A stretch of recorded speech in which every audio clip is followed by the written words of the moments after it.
क्या खत्म होगी ईडी की अकूत ताकत? यह सवाल इसलिए क्योंकि जिस पीएमएलए एक्ट का सहारा लेकर ईडी ने कई नेताओं पर कार्रवाई की है, उसकी समीक्षा होगी। सुप्रीम कोर्ट अपने उस फैसले की समीक्षा पर पुनर्विचार करने जा रहा है जिसमें ईडी को पीएमएलए एक्ट के तहत काफी शक्तियां दी गई थी।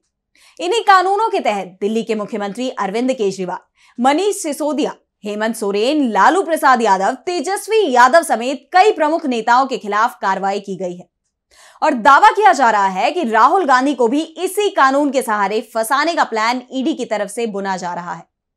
तो क्या है सुप्रीम कोर्ट का वो पुराना फैसला जिसने दे दी थी ईडी को ताकत, और अब क्यों इस पर पुनर्विचार की पड़ गई है जरूरत? देखिए ये रिपोर्ट। सुप्रीम कोर्ट ने 2022 में विजय मदन लाल चौधरी के मामले में जो फैसला दिया था, उस पर अब वो फिर से सुनवाई कर रहा है। जस्टिस सूर्यकांत, जस्टिस सीटी रवि कुमार और जस्टिस उज्जवल भुयान की विशेष पीठ ने इस मामले में बुधवार को सुनवाई की।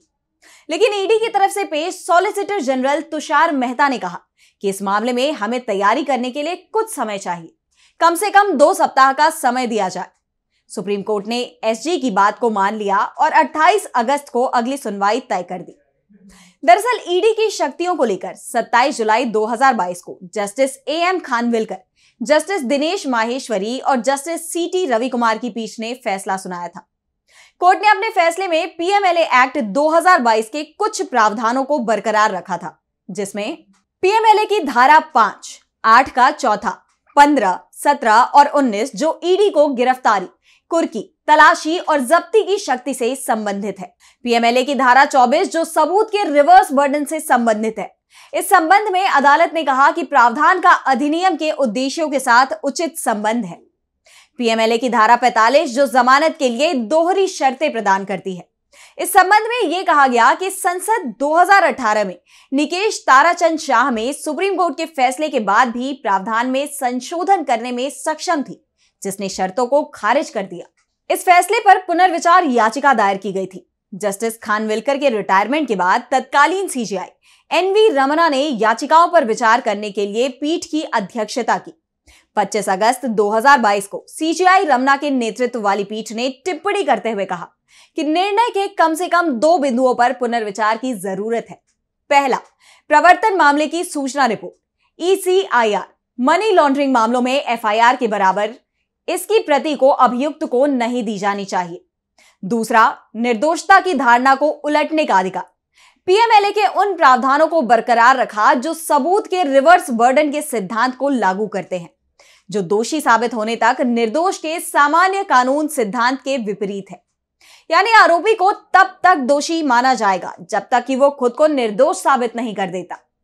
पीएमएलए एक्ट में अदालतों को जमानत की कार्यवाही में भी जब तक साबित ना हो जाए तब तक मनी लॉन्ड्रिंग में अभियुक्त की संलिप्तता मान लेना आवश्यक है।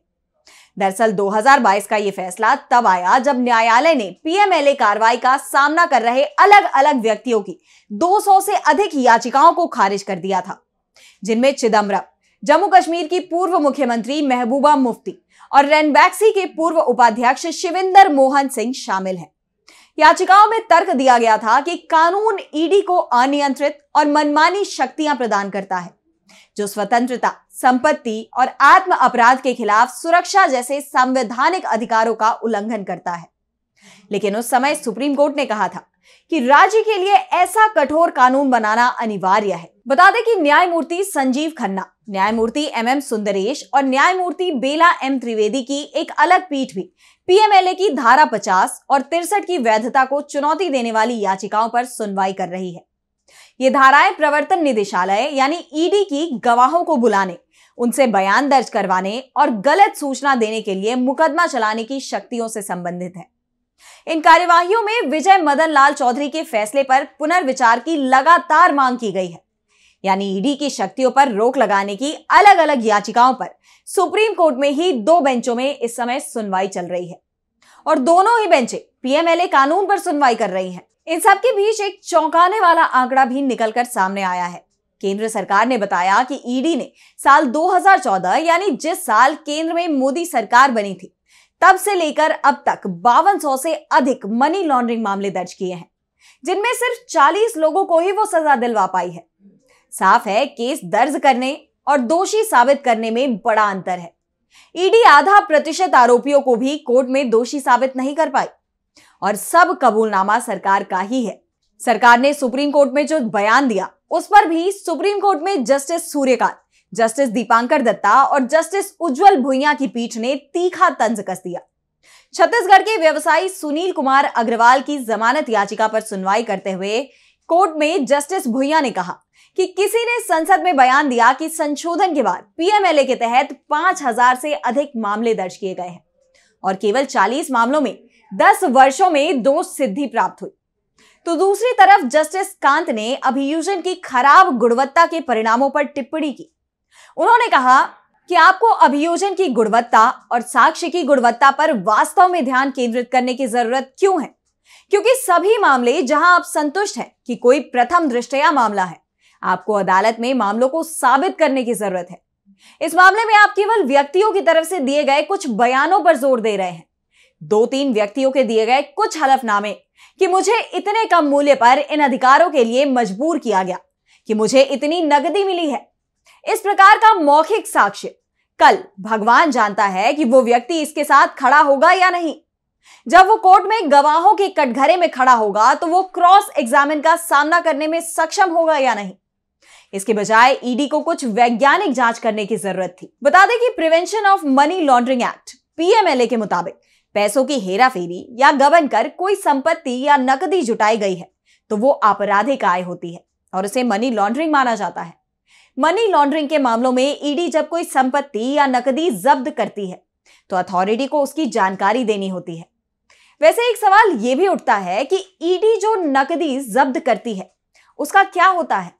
कानूनन ईडी को पैसे जब्त करने का अधिकार तो है, लेकिन वो इस बरामद नकदी को अपने पास नहीं रख सकती। प्रोटोकॉल के मुताबिक जब भी एजेंसी नकदी बरामद करती है तो आरोपी से उसका सोर्स पूछा जाता है। अगर आरोपी सोर्स नहीं बता पाता या ईडी उसके जवाब से संतुष्ट नहीं होती है तो उसे बेहिसाब नकदी या गलत तरीके से कमाई गई रकम माना जाता है। इसके बाद पीएमएलए के तहत नकदी को जब्त कर लिया जाता है। इसके बाद नोट गिनने के लिए ईडी एसबीआई की टीम को बुलाती है। मशीनों से नोट गिने जाते हैं, फिर ईडी की टीम एसबीआई अधिकारियों की मौजूदगी में सीजर मेमो तैयार किया जाता है। कुल कितना कैश बरामद हुआ, किस करेंसी के कितने नोट हैं, यह सब कुछ सीजर मेमो में नोट किया जाता है। बाद में गवाहों की मौजूदगी में इसे बक्सों में सील कर दिया जाता है। सील करने और सीजर मेमो तैयार होने के बाद बरामद नकदी को एसबीआई की ब्रांच में जमा कराया जाता है। यह सारी रकम ईडी के पर्सनल डिपॉजिट पीडी अकाउंट में जमा की जाती है। फिलहाल ईडी को लेकर जो खुलासे हो रहे हैं उससे विपक्ष के उन आरोपों को मजबूती मिलती दिखाई दे रही है जिसमें दावा किया जाता रहा है कि केंद्रीय जांच एजेंसियां सरकार के इशारे पर काम करती हैं। विपक्ष के नेताओं पर तभी तक दबाव बनाया जाता है जब तक वो बीजेपी में शामिल नहीं हो जाते। नेताओं के सामने सिर्फ 2 ही विकल्प बचते हैं, जेल जाए या बीजेपी में जाए। बीजेपी में शामिल होते ही ईडी की कार्रवाई ठंडे बस्ते में डाल दी जाती है। ऐसे में इस बात की उम्मीद दिखाई दे रही है कि सुप्रीम कोर्ट ईडी की शक्तियों पर कुछ अंकुश लगाएगा, जिससे किसी को भी गिरफ्तार करने की उनकी मनमानी ताकत पर रोक लग सके। तो आज की हमारी स्पेशल रिपोर्ट में बस इतना ही। अगर आपको ये रिपोर्ट पसंद आई तो वीडियो को लाइक करना ना भूलें और चैनल को सब्सक्राइब कर लें। नमस्कार।